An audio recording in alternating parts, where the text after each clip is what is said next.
repeat the non-conformist oath. I promise to be different. I promise to be unique.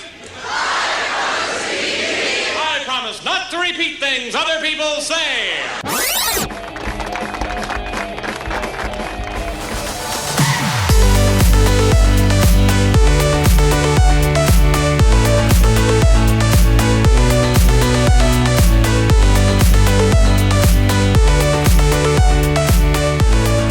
Welcome to another episode of Positive Blatherings, and today's blathering I'm super excited about because I am a big fan of this gentleman, Alan Eskens, an author.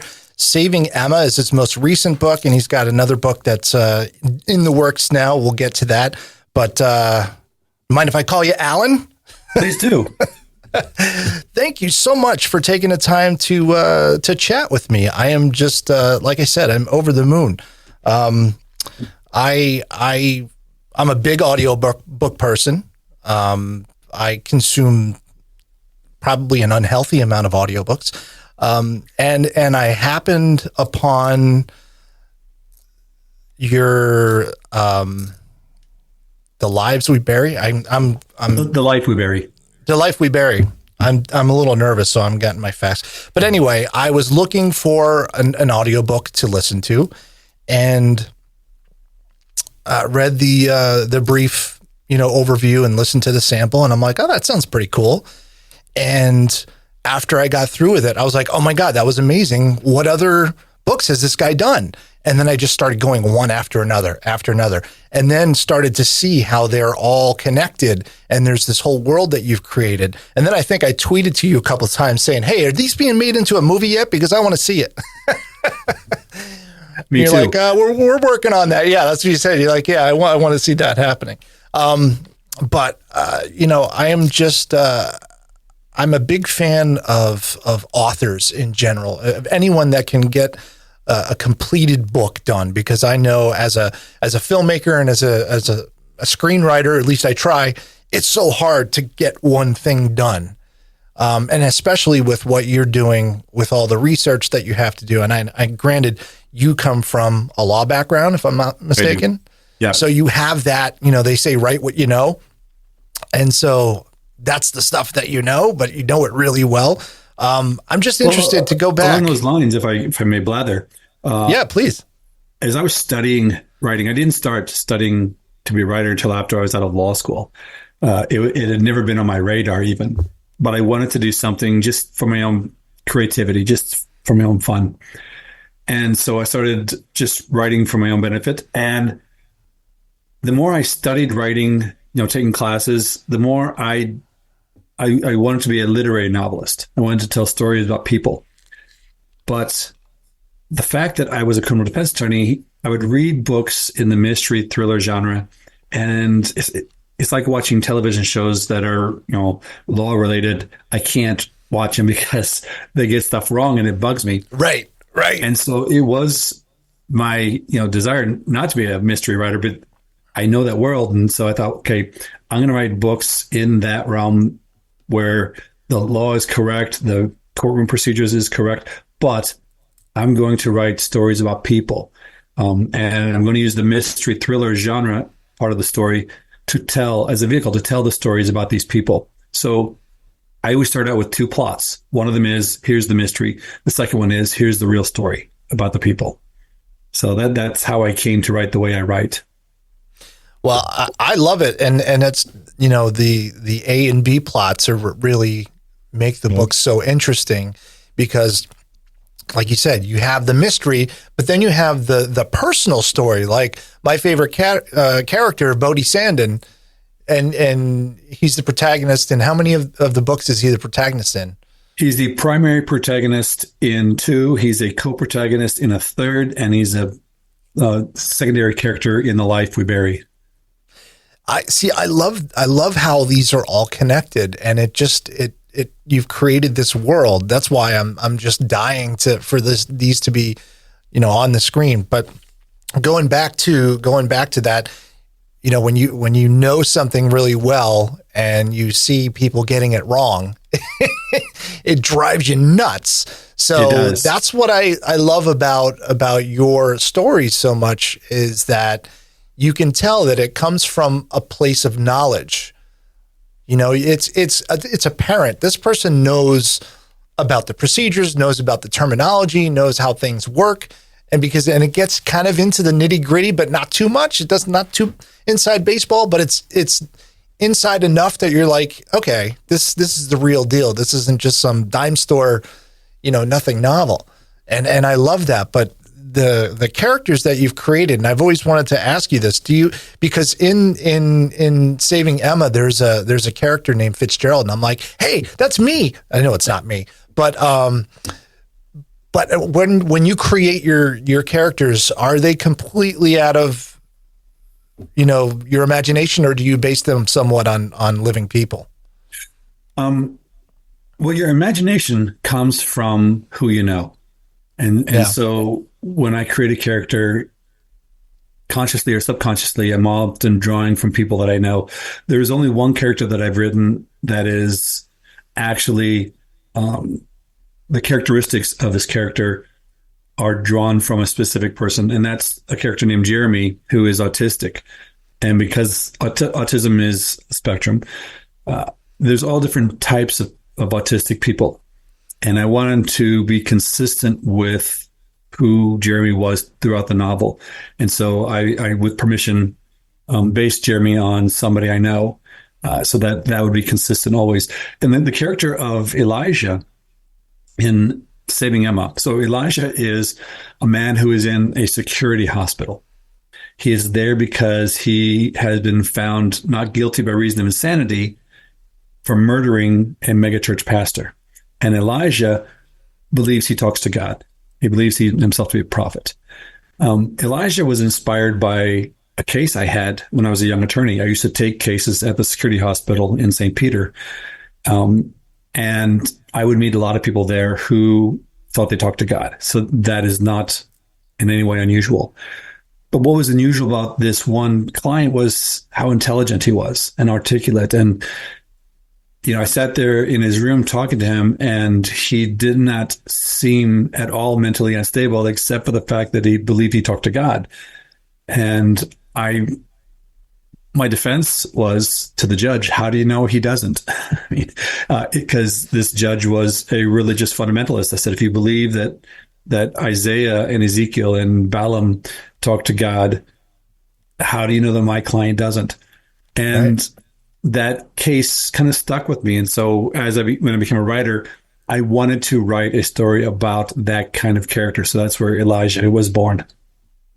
I did appreciate the Jeremy character. I have a son on the spectrum as well, and have quite a few friends with children on the spectrum. So I enjoyed that inclusivity that you created that character in that story. And now it's cool to realize that he's based off a real person, because and the character of Joe, which is his older brother, right? Yes. Being his caregiver and the whole the family history with that family and stuff, it was very touching. It was a very touching part of the story that was unexpected for me, because being a father of a child with autism, I don't see that too often. Or it's a Rain Man specifically type of generalization or stereotype. So it was very touching for me anyway, personally. So I wanted to thank you for that. I came upon that idea. So when I was outlining the life of Barry, I already had the mystery.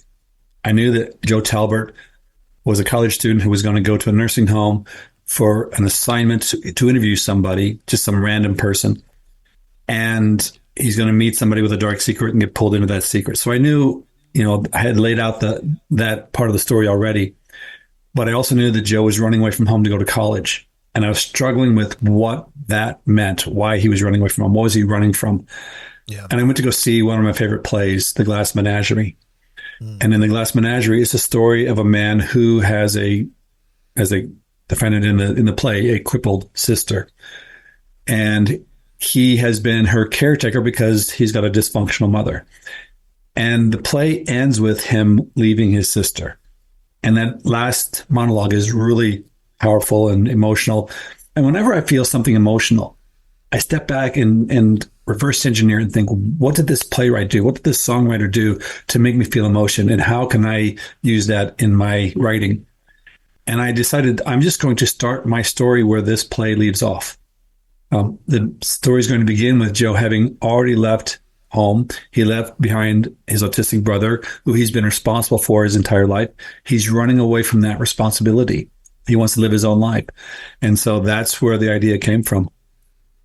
Wow, that's really cool. And now that you touch on it, I was going to ask you about your process, about how you start developing a story, because that's always fascinating to me. And does it start with you driving in the car and you just like had an idea and you're like, hey, that would be kind of cool, and you expand on that, or is there a lot more in-depth planning to that? It starts with a seed, excuse me, and the seed is that driving in the car moment. It can come to you anywhere. And some seeds, they come, you think, oh, that's a good idea for a story, and then they kind of drift away. Some seeds come and they stick, like a cockleburr, and you think that's the story I want to tell. So when I have a seed come to me and of an idea that comes to me, I think that is a story that I want to tell, and then it stays with me. I know that's a story that I will write. So my current novel that I'm working on is, I was watching a movie. It's called The Reader, and it's the story of a German woman, middle-aged woman, who can't read. And so this young man reads stories to her, and they kind of have a love affair. But then, halfway into the story, there's a twist. And the twist is you find out that this woman was a female guard at a Nazi prison camp. And it changes everything of how you feel about this woman. So they built the first part of the movie making you feel a certain way about this person. So you like her. And all of a sudden now she's the villain. She's the guard at this Nazi prison camp where these women had died in this fire. And I'm watching this movie. I have a book event. I have a library to go to, and I turn the movie off. I get in my car and I think I would like to write a story about a woman who has that kind of extraordinary past that she's hiding. And as I'm driving down the road, this story just builds and builds and builds. By the time I get back from that event, I had the rough outline for the novel I'm writing right now. So yeah, you just have to be open to it, and the ones that stick are the ones that you work on. So do you start with the end first? Do you say, so you got the idea, there's a librarian, she's hiding something. Obviously you're not going to divulge the end of this story because it still has to come out.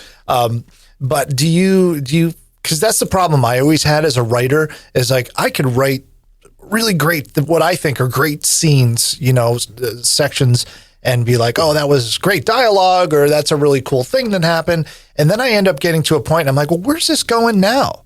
I have no idea where it's going. So I've always been interested in that part. Like, when you get to is there a formula that you use? I know you said that you took writing classes and things like that.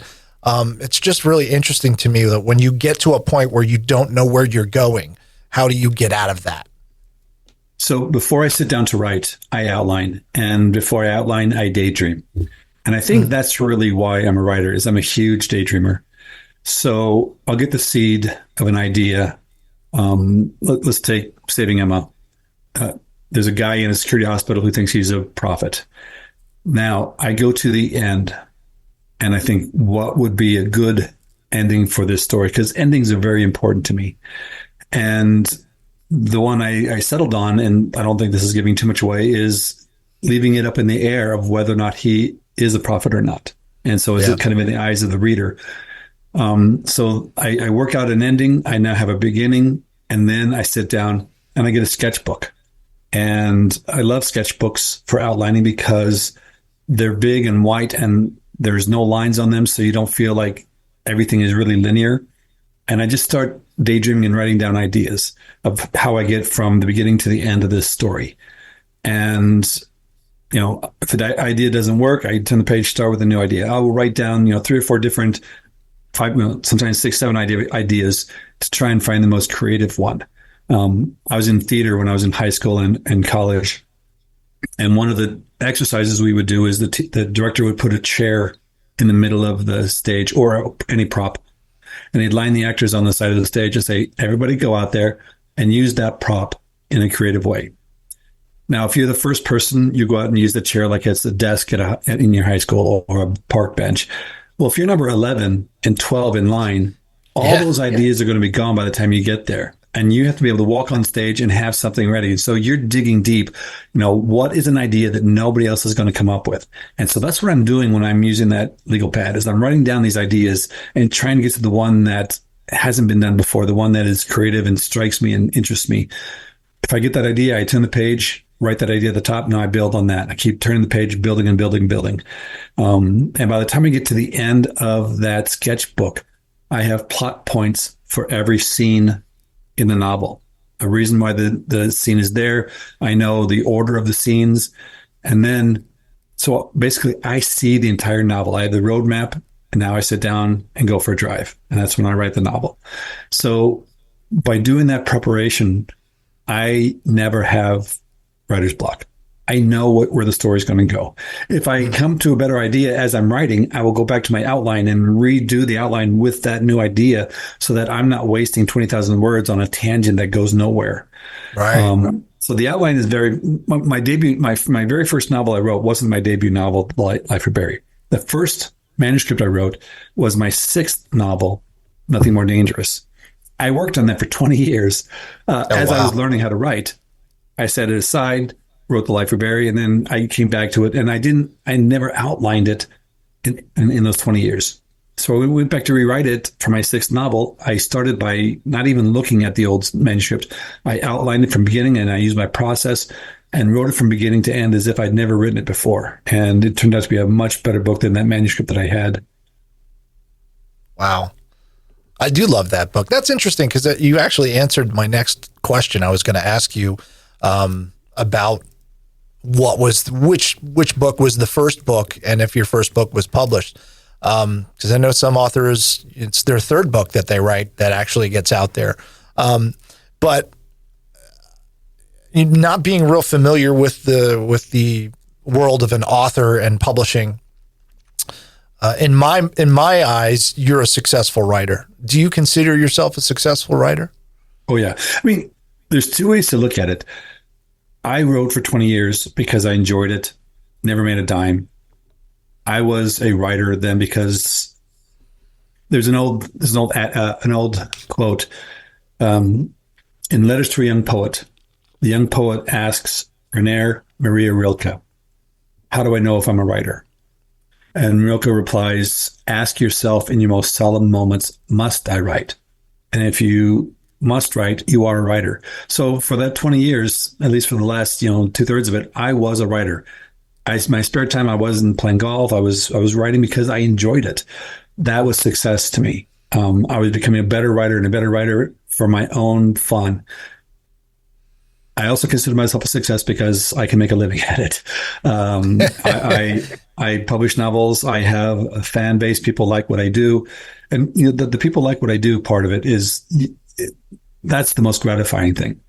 To have people say, you're my favorite writer. I never thought I would ever be anybody's favorite writer, but to be on anybody's short list is a huge honor, given the fact that I'm telling stories that just make me happy to tell stories. So I do consider myself a successful writer just because I enjoy it and I'm able to bring happiness to other people.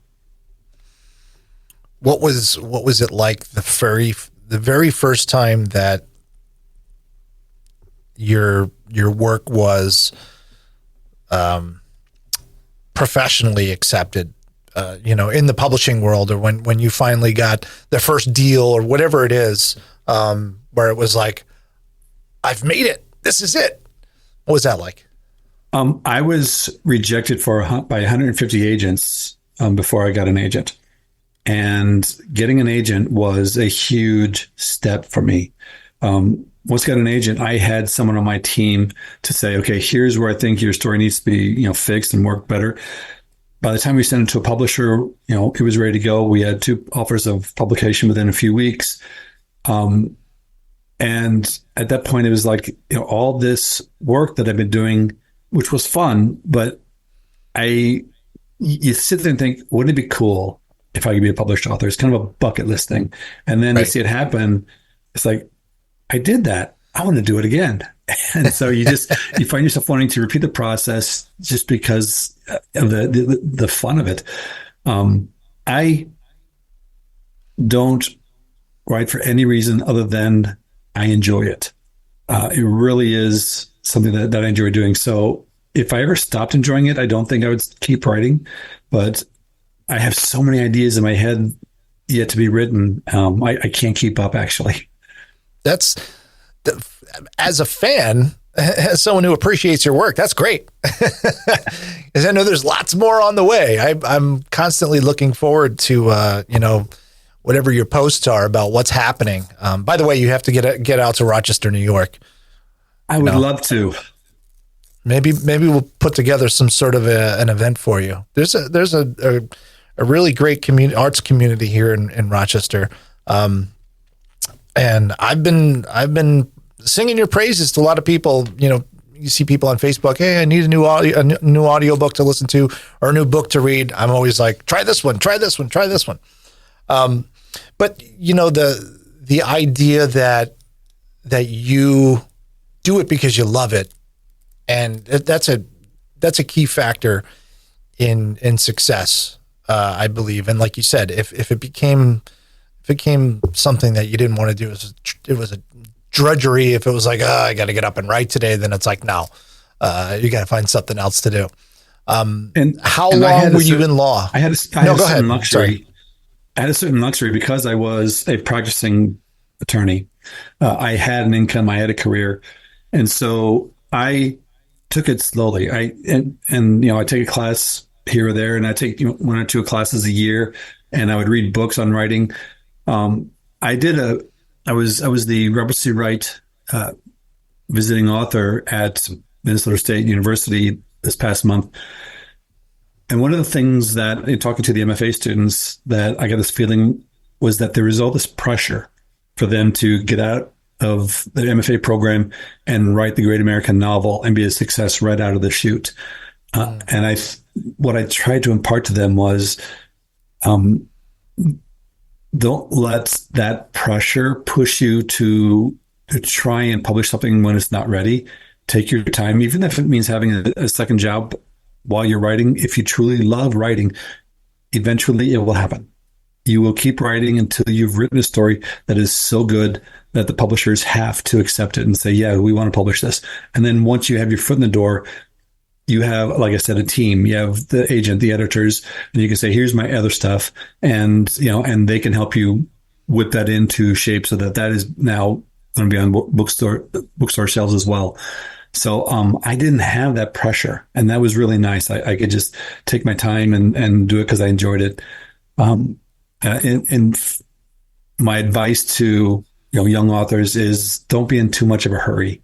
Make sure that what you put out there is your very best before you start trying to get it published. That's great advice. Being an attorney, a practicing attorney, I've always wondered, did that job ever just get to be like being surrounded by maybe criminals or negativity or just the bad elements of life of humankind? Did that ever get to you? And if it did, how did you turn yourself around in that situation? Yes. As a criminal defense attorney, you don't always enjoy your clients, but I go back to the creative aspect of it. I was a prosecutor for a while now, and I enjoyed it, but it was not creative. As a prosecutor, the police bring you the case. They say, we've done the investigation, here it is. And you look at it and say, okay, I can present this to a jury and win, and let's go. As a defense attorney, you get that same case, and you have to figure out where have they made their mistakes. What's the way I can present this so that my client has a shot of not going to jail or prison. And there, that creative side always kind of kept me going. So even if I didn't like my clients, I looked at the case and the facts and the elements and looked at that as the challenge. You know, how do I do this? And being a creative attorney was what I loved most about the job. I have some cases out there where I was at a conference once, and the speaker of the conference was talking about new cases that went before the Supreme Court, and one of them was mine. And he didn't know me, so he didn't know that I was in the audience. And he said, and here's one, and he talks about this crazy fact pattern, and this attorney did this and this, and the Supreme Court agreed with them. And I'm like, yeah, that's me. so That's awesome. It was always the challenge of the case more than the clients. But at the same time, I did have clients that I loved and respected and liked. And I had innocent clients that I really fought for. And another thing as a prosecutor is you don't want to see the defendant as a person. You want to see them as a case. This case is about, State v. Smith. I don't care who Smith is. All I care about is, can I prove Smith did the crime? As a defense attorney, you meet the person. You know about their family. You meet their mothers. You meet their wives. You meet their kids sometimes, and you see them very differently. So when I write bad people or villains, antagonists in my stories, I know that they have a broader life. I always give my villains a backstory that explains to me, at least, why they think they are the hero of their own story. And so even if like Gavin in The Stolen Hours is a truly reprehensible person, but he doesn't think so. He sees himself in a light where he is getting back at people who are being mean to him, and he thinks it's okay. He's doing what he's doing. So I always make sure that there is that rounding of the bad guy. When I wanted to touch a little bit on your life, your family life, growing up. Do you come from a family of authors or creatives, or are you the first one in the family to be this way? I am the black sheep. If you've read Nothing More Dangerous, that is kind of my backstory. I grew up on a dead-end gravel road outside of Jefferson City, Missouri. And the son of a drywaller. So my dad owned a drywall company, and I grew up in drywall. I was stocking sheetrock and scrapping out houses from my earliest memories. And my whole family has been construction oriented for the most part. It was getting into theater in high school that kind of started breaking me out of that mold. And I started seeing how much fun the creative side of me could be. And it was my love for theater that made me want to go to college. I just wanted a reason to do theater for a little while longer before I strapped on the tool belt and went to hang sheetrock. And once I got into college, I didn't want to go back. So I needed to get serious and find a career that could keep me behind a desk rather than cutting my hands up with a utility knife cutting sheetrock. So I became a lawyer. Never was my dream to be a lawyer, but it was, once I got into college, it was like, I'm not as stupid as I thought I was. I wonder if I could go to law school. And it was kind of just, I wanted to challenge myself. I wanted to see if I could do it. And I did it and became a lawyer. And then all this theater stuff was still inside me. I just wanted to have an outlet for that creativity. And now I'm an author. That's a great story. I come from a similar background. My father was a general contractor. Both my brothers are contractors. And they specifically wanted to keep me out of the business. They're like, no, you're not going into this godforsaken business. You're going to do something with yourself. And then I got into like video and audio production, and radio. And then I have to hire someone to fix my house because I never learned all the right ways to do things. So I know enough to get myself into trouble now.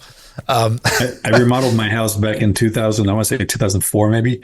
And I did so much. I framed about a third of it. I did all the drywall. I did the painting. I did the installation. I did the woodwork. I will never do that again.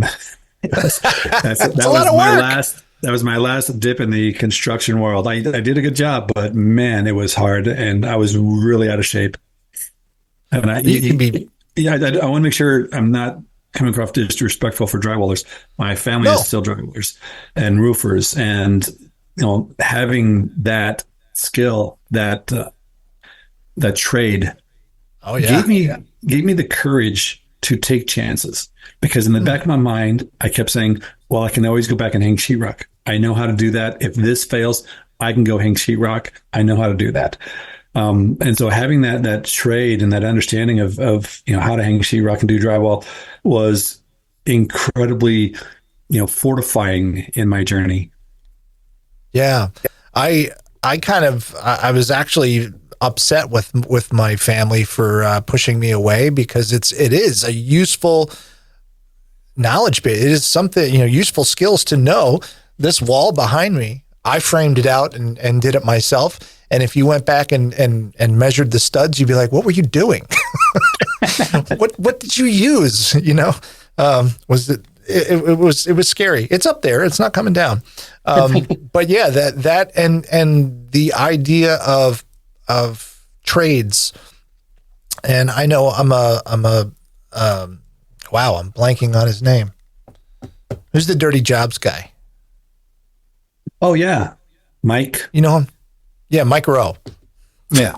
Let me pick that up. So I'm a big fan of Mike Rowe, and he's got that whole idea of you don't have to go to college, you don't have to go to university, but you should learn a trade. And people going to trade schools, it's a heck of a life. Sometimes it's hard, but it's great knowledge and a useful tool, and you can make a lot of money too. Well, you can, yeah. My family, they're all successful in the trades. And I was lucky that my father owned a drywall company, so that as I grew up, I learned every aspect of that world. And, I see kids now that, they grow up in cities, and they're in families that don't have that opportunity. And it would be scary as heck to me to go to a trade school and try and learn all that I had learned growing up in that world, because there's just so much to it. And you take it in a little bit at a time, a little bit here, a little bit there. Here's how you use a plumb bob. Here's how you sweat a pipe when you're doing plumbing. Here's how you do. And to try and pick that stuff up all within, a couple of years at a trade school would be daunting. But it is, like you said, well worth it. So how is your family, your current family, dealing with your success in your writing and your system? They pretty much ignore me. I'm sure they're proud of me. They do tell me they're proud of me, but we don't, like, when we get together for Thanksgiving, we don't sit around and talk about my books or anything. I'm just Alan, who, what was the idiot brother and the one they called Stubblebum growing up. And we talk about other things usually. That's interesting. That's really interesting. But I guess, when it's your family, it's your family. It doesn't matter how successful. Like, my brother's incredibly successful in Florida, in South Florida, as a general contractor. But, it's not like we sit around and talk about how much money he made last year. So I know you have a new novel that's on the way that you touched on. What else is on the horizon for you, creatively speaking? That's a good question. So I'm currently doing edits on my 10th novel. And by the way, this 10th novel is my first one that isn't connected to this community of characters that I created. It was this story that came from that movie, The Reader. It's the story of a middle-aged 47-year-old librarian, a woman who just blends into the background. She always wears a cardigan sweater. They call her the sweater lady. And what no one knows about her is that she has this extraordinary past. She came of age at 17 fighting in Bosnia. And the circumstances of how she became a fighter and how she had to flee Bosnia come out during the story. And the story begins basically when her past from 30 years ago has come to find her. And she has to go back and find that person she was when she was 17. So, and we just this week settled on a title that I'm very happy with. It's called The Quiet Librarian. And so that'll be coming out February of next year. We don't have a specific date yet, but they're thinking February of next year. And after that, I've got a couple different story ideas, but I've also got some screenplays I want to work on. That's what I'm talking about. Yeah, I got a comedy that I've been thinking about this comedy for a couple of years. And I tend to think and dwell on things for months, if not years, before I sit down to actually write them, because I want to make sure that the idea, like the Cockleburr, it sticks with me, that it's a good one. Yeah. And so I outlined it I was doing a book tour in September and October. And I would just, as I'm driving from one place to another, I'm daydreaming the plot and taking notes on my phone as I'm driving. I started writing in December. I got 75 pages written. So I just turned in an edit last night to my editor. So I get to pull out my screenplay and work on that some more. And hopefully by the end of the month, have first draft done. I've got another idea for a limited series that one of the writers in the MFA program, one of the professors, is going to sit down with me tomorrow. We're going to start just, brainstorming this idea to see if we can build it into a limited series and, do a pilot episode. So like I said, I have too many ideas and not enough time. I don't know if the screenplays will ever go anywhere, but I wrote for 20 years on, fiction without the idea that it was ever going to go anywhere. I do it just because I enjoy it. So if it doesn't go anywhere, fine. I'm going to enjoy the process. If it does go somewhere, how cool would that be? So, but I find them really enjoying the screenwriting process. Now, what kind of stuff do you write in your screenplay writing? So I've written some short films, and my business partner and I just 2 years ago produced a comedy called Bottom Feeders, which actually you can see on Amazon Prime. It's a college comedy. It is what it is, but it was one of those things where we wanted to make sure that we actually produced our own movie before we got too old and too angry that we didn't get a chance to do it. So it was self-funded. We did it ourselves, cast it completely, almost entirely in Rochester, New York, shot it in Rochester, New York. And it was a great experience. And I've never been able to get past a short screenplay, 15 pages, 20 pages. And I say I never because honestly, I've never tried. Like you, as a writer, from what you've told me today, you put in the work. And you enjoy the work, but you put in the work. You have a process that works for you, and you stick at it. And I definitely have not been diligent in the way of sticking to it and saying, today my writing time is from this time to this time, and I'm going to write. And I know that a lot of writers that I've spoken to say that they have office hours. They have times where this is when I'm writing. And I've never gotten around to doing that. And I think that's kind of the main reason why I haven't really completed anything. That routine really does help. In the beginning, it's more just like forcing yourself to sit down and work on the project.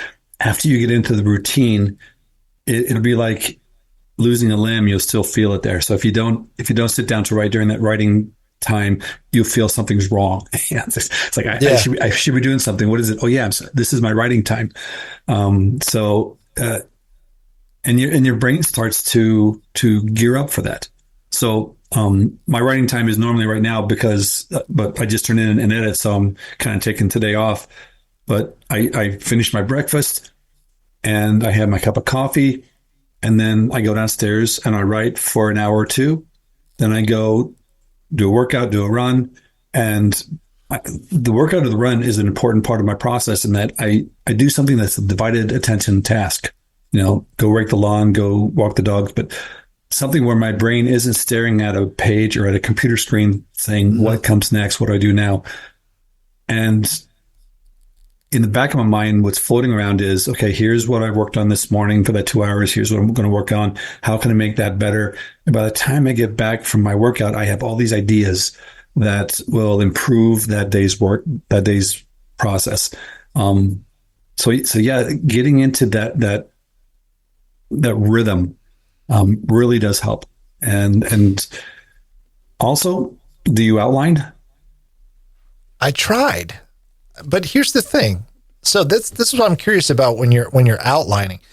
Is it you start with a beginning and an end, and then you try to fill in the blanks, or do you go in a chronological sort of beginning and end? Then I fill in the blanks, and as I'm filling in the blanks, I'm either being chronological. It depends on the story, or, for example, the story I'm the Quiet Librarian.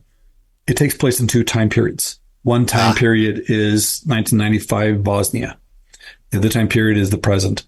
And I will focus on the Bosnia first, outline that completely, because I want to know, I want to know how this character came to be who she is. Then I can go to the present, knowing who she is in each of these stages, and I outline the present in a way that kind of matches up to what's happening in the past. So, in the past, there's a scene where she gets a haircut, and that haircut kind of transforms her in terms of how she sees herself. And in the present, the next chapter, she goes and gets a haircut because she's going to try and do something she hasn't done in 30 years and she wants to. And so there's that matching up. So I'll do one time period, then another, or I will do, like in The Life of Barry, I do the mystery plot line, and then I did the brother story, and then wove them together. But in my head, I'm always kind of aware of chronologically what each of these different parts of the novel are doing. But I start from beginning and go to end, knowing that here's what the climax of the story is going to be. Here's what the big reveal is going to be. Here's how the book ends. And then I just have fun daydreaming that middle part. When I'm not sitting down with my sketchbook writing my outline, I'm thinking about it. It's in the back of my head. That may be a fault of mine. It's that I can't put it aside ever. So I just keep kind of percolating it and thinking about it, and like, oh, I could do that. And then I could go right down that idea. That's interesting. I was just speaking with writer's block and just what I was calling the creative doldrums, which just there's nothing going on and there's nothing happening, and I don't know what to do. And a couple of my friends mentioned, take a break, go and do something else. I started playing guitar again. I haven't played guitar in 25 years, and I'm like, all right, I'll start playing guitar again. Take the dog for a walk, or start something else for a period of time and just completely push that project off and just say, I'm not going to work on that for a day or a week or whatever. And then at some point it'll click and you come back into it and jump in. You find that happens with you, with your process, everyone? I know you say you don't like to take a break or you don't stop it, but does it ever happen? It's that divided attention. Yeah. Okay. I think there's actually been studies on this, that if you are sitting there and focusing and trying to come up with an idea, it will not come to you as easily as if you go do something else and have that question in the back of your mind. And so you're not focusing on that question. You're focusing on raking the leaves or, going for your run. And then in the back of mind, that it's bouncing there, and all of a sudden things start to move a little bit. I also, when I'm watching movies or plays or reading books, I'm always thinking, how can I use what I'm seeing here to make my stories better? And trying to improve my own stories. I will see a TikTok video. I told you about this friend of mine, this other writer. We're going to try and write a limited series.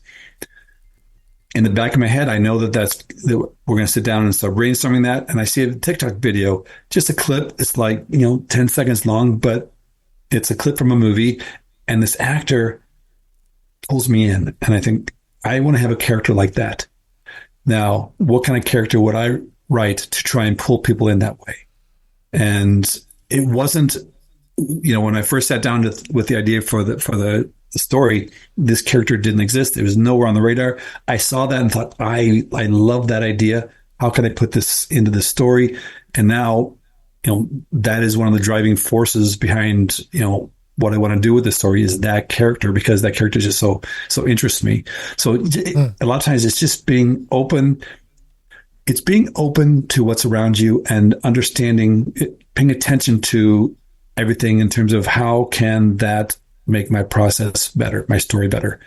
When I was a lawyer, I was writing on the side, but my mind was always about the next oral argument, the next cross-examination, the next case. And so I wasn't open to being creative. Things were happening around me that would have been wonderful to know as a writer, but I would ignore it because I had other things in my head. As a writer, I'm constantly open to everything around me in terms of inspiring me to write a better story. I was interested in, so the Quiet Librarian. Do you have a connection with Bosnia personally? I do not. I have, so in The Guise of Another, my second novel, I have a character named Drago Basta, who is from Kosovo, if I recall. And so when I was creating that character, I did some research on the war in Yugoslavia, the Balkan War. And that particular part was the Albanian Kosovoan aspect of it. That war is so convoluted and so, difficult for us Americans to understand because there are so many different entities fighting with each other. There were countries with borders, or they weren't actually countries. They were part of Yugoslavia, but they then broke off, said, we are now a country. And so now you have geographical borders that are fighting. You have ethnicities that are fighting. You have, Christians versus Muslims. You got Croats versus Serbs. And the Croats would switch sides every now and again. And so I learned about the area, that war, a little bit for that novel. And then when I was daydreaming the idea for this Quiet Librarian, I needed a catalyst. I needed something to happen in her life when she was a teenager. And there were only two wars that fit the bill. One was in Africa, and I knew nothing about it. The other one was the Balkan War. And I said, okay, I know a little bit about that. Let's delve into that. And that's what drew me to Bosnia. Do you have any one particular section of history that interests you more than others? I'm kind of a religious hobbyist. The whole first, second, and third century, I find fascinating up until the Nicene Council. There's something about that era that just fascinates me in terms of how important it is to how the world is today. And so, yeah, I have delved into that, and World War II also. But I mean, I have a story idea for a historical fiction set with World War II as a backdrop. I will write that someday. I don't know when, but that interests me as well. That's my jam right there. World War II. That's, well, yeah. Oh yeah. That's what I can't get enough. I can't get enough of that. I can't get enough of personal stories from the Holocaust, and just it fascinates me to no end of what people had to endure, what the entire world was going through, how it changed and shaped our world as it is now. It's interesting about the early Christian time, because it's true. I never really thought about it, but that what a molding time that was for our world in general. Yeah, it's interesting. So I really do appreciate you taking time. I know you said you had your day off, so that normally you'd be writing now, but I found a good slot. You did. And you kind of stole my thunder for a couple of my questions. You answered them before I asked them.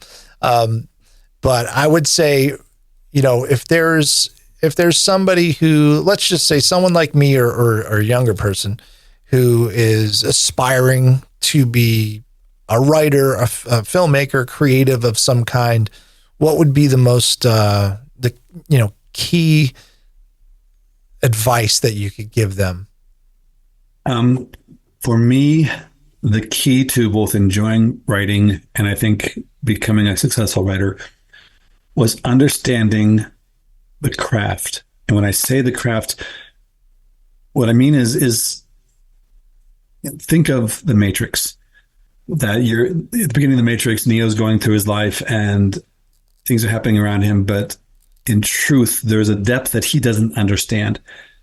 And I want my readers to live in that kind of world. I want to be able to make them feel emotion.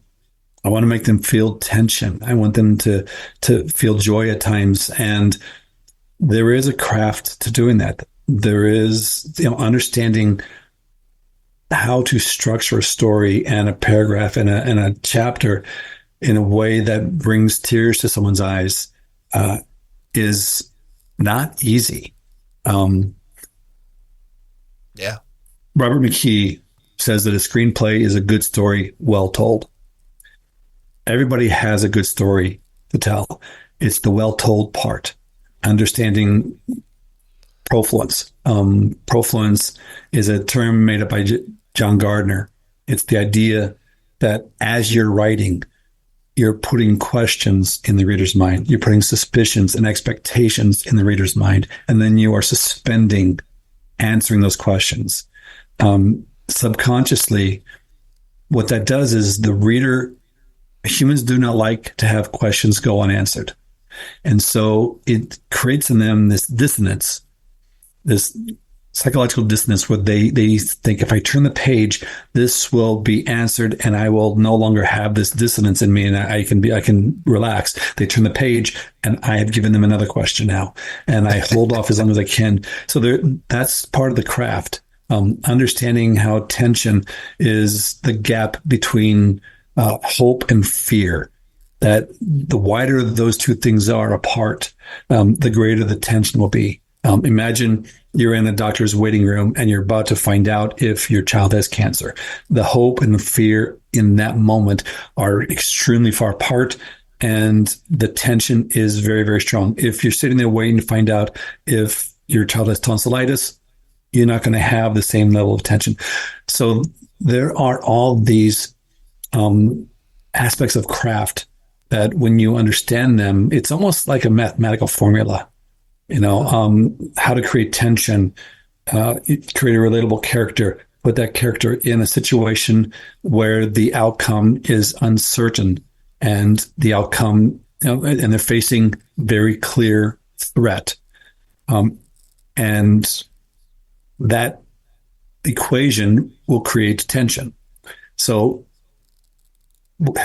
early on in my writing, I read how in John Gardner, again, he said that either you have talent as a writer or you do not, and you should kind of figure it out one way or the other and either write or get out of this world.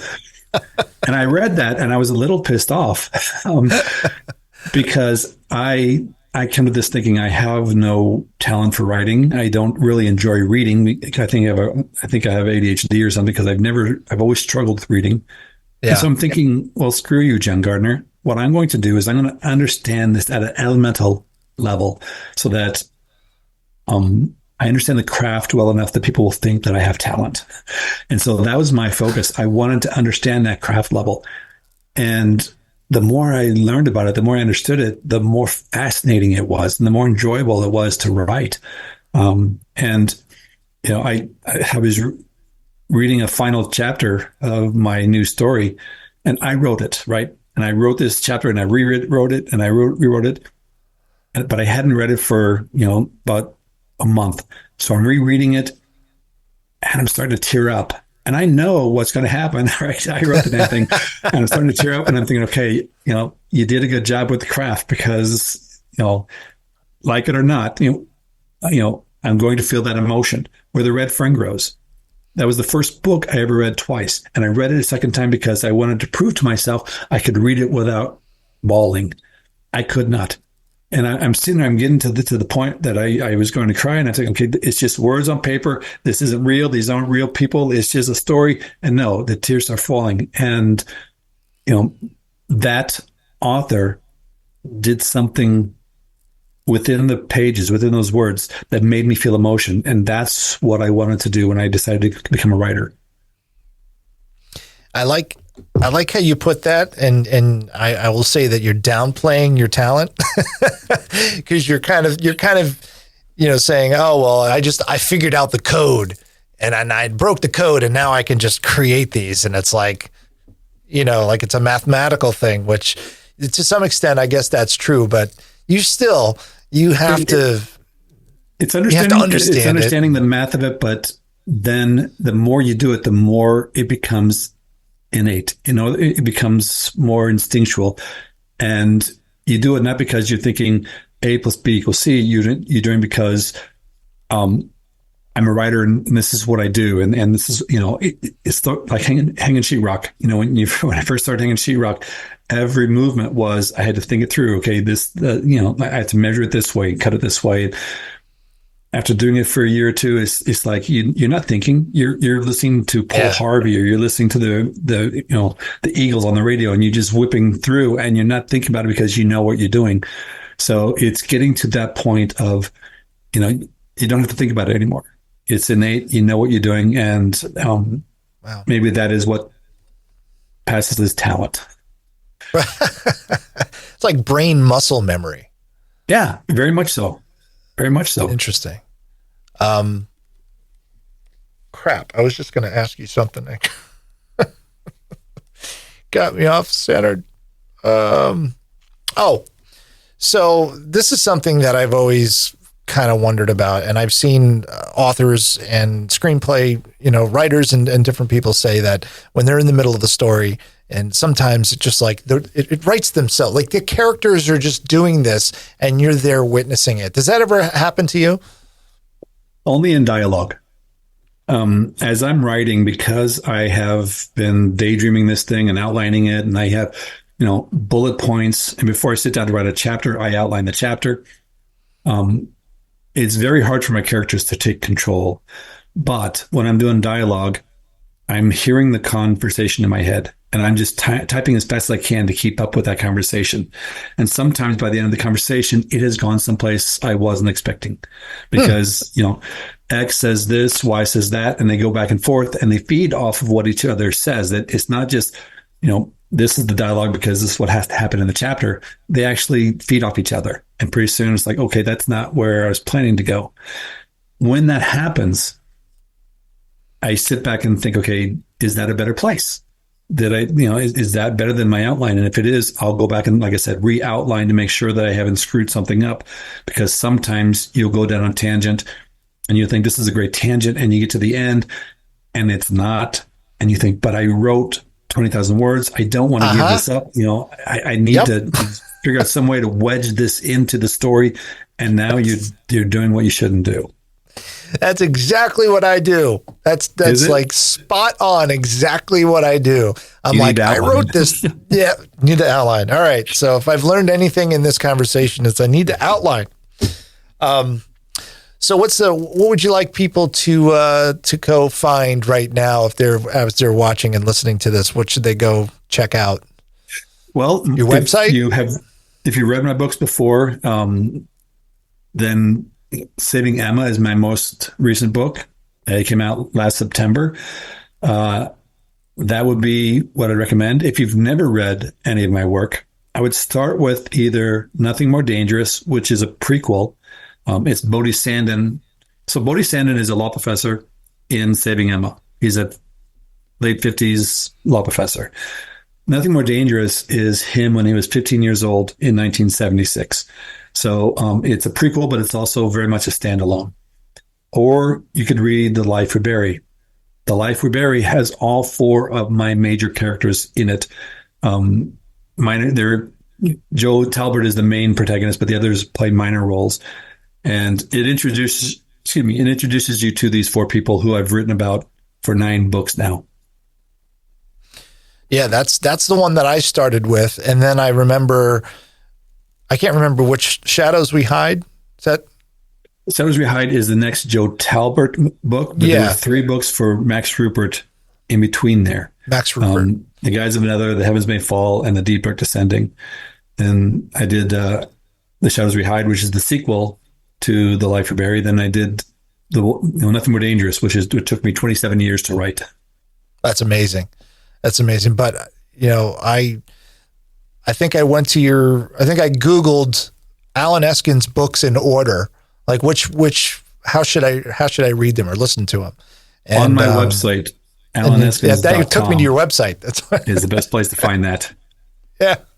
Because there's actually a Wikipedia page out there for me, Alan Eskens Wikipedia, that has it wrong. Oh, really? They have The Shadows We Hide as a Max Rupert novel. Max Rupert isn't even mentioned in the novel. So, I used to be a big fan of Wikipedia, but I'm concerned now. Well, when you it's open to the general public to write stuff, so you got to take it with a grain of salt, I think. Yeah, I read somewhere that because on the subject I'm not allowed to write stuff. I don't know if that's true or not. I wouldn't know how to, even if I could, but I would. There's a few things I would change on there that are incorrect. But hey, I got a Wikipedia page. Oh, really? You're not allowed to change that if you're the subject? I read that somewhere, and I used that as an excuse for not trying to change anything. I don't want to have to go through the exercise of learning how to do that. Right. So if anybody watching this wants to fix my Wikipedia page, I don't have an MFA degree from Minnesota State University. I honed my skills there, but I never got the degree. I just took the classes that I wanted to take. Well, I so very much appreciate you taking the time. I was ecstatic when I just sort of reached out, kind of, on a whim. I was like, hey, let's see if he'll do the podcast. Like, this guy's not going to see. He's not even going to respond. And you did. And you said yes. I'm happy to do it. So that was really cool. It made my day. And I know that I have some people who really listen to the podcast to discover new authors and stuff like that. So hopefully we'll get you some more fans, because your work is great. Is there going to be another book in that world, or are you done with that world? I'm not done with it, but I haven't found that cocklebur idea. The cocklebur. I have a couple characters like Nikki Vang, who has been a secondary character in 3 novels now. I would like to do a book with her as a protagonist, but I haven't, nothing's jumped out at me in terms of this is the vehicle to tell Nikki's story. But that might be the next book I write in this world. I also have a rough idea for another book for Joe Talbot, but I haven't, it hasn't really grabbed me yet. I have a few other things to do first, and when one of those stories grabs me, I will absolutely write another book. Well, we're looking forward to it. I speak for everyone. I wish you the best of luck. I hope that your next book is as successful as you want it to be, and that your screenwriting endeavors and all the stuff that you're working on turns out to be exactly how you want it to be. You have influenced me in a lot of different ways, just in a artistic and creative way. And I appreciate the work that you've done. And I look forward to many more years of your work. Thank you. And I wish you the same. I wish you success on your journey, and I help you find fulfillment one way or the other.